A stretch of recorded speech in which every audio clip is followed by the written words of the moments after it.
અભય થઈને નિષ્પક્ષતાથી નિરપેક્ષ રીતે વાસ્તવિકતાનો અરીસો રૂપી સચોટ માહિતી લાવતો સત્યની સાથે અભય ટાઈમ્સ। સુરતમાં ફરી એક હત્યાની ઘટના બની છે। વરાછામાં પ્રેમ પ્રકરણમાં યુવાનની હત્યા કરાતા ચકચાર મચી જવા પામી છે।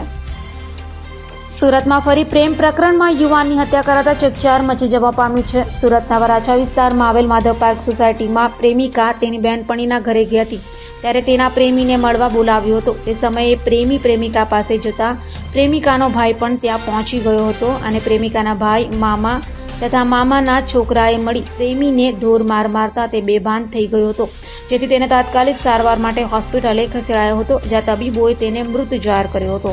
હાલ તો બનાવને લઈ વરાછા પોલીસે ગુનો નોંધી તપાસ હાથ ધરી છે।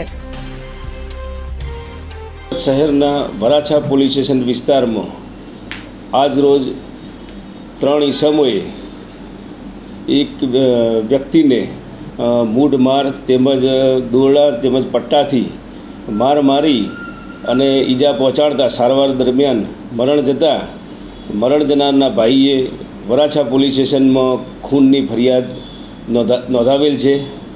આ સમગ્ર બાબતે ફરિયાદ હકીકત જોતાં મરણ જનાર વ્યક્તિને એક મહિલા સાથે પ્રેમ સંબંધ હતો અને ગઈકાલે તે એને મળવા માટે ગયેલો એ દરમિયાન જે તે મહિલાના ભાઈને આ વાતની ખબર પડતા મહિલાનો ભાઈ તેમજ તેના કાકા તથા મામાનો દીકરો ભાઈ એમ 3 વ્યક્તિઓ આ મહિલાના ઘરે જઈ અને તેને મારતા મરણ જનાર વ્યક્તિનું મોત થતાં આ ખૂનનો બનાવ બનેલો છે। આ 3 વ્યક્તિઓને કે જેઓએ આ ગુનો આચરેલ છે તેઓને ડિટેન કરવામાં આવ્યા છે અને હાલ વૈજ્ઞાનિક ઢબે તપાસ ચાલુ છે। પુરાવા એકત્રિત કરવાની કાર્યવાહી વરાછા પોલીસ સ્ટેશનના ઇન્સ્પેક્ટર શ્રી ગાબાણી નાઓ દ્વારા કરવામાં આવી રહી છે।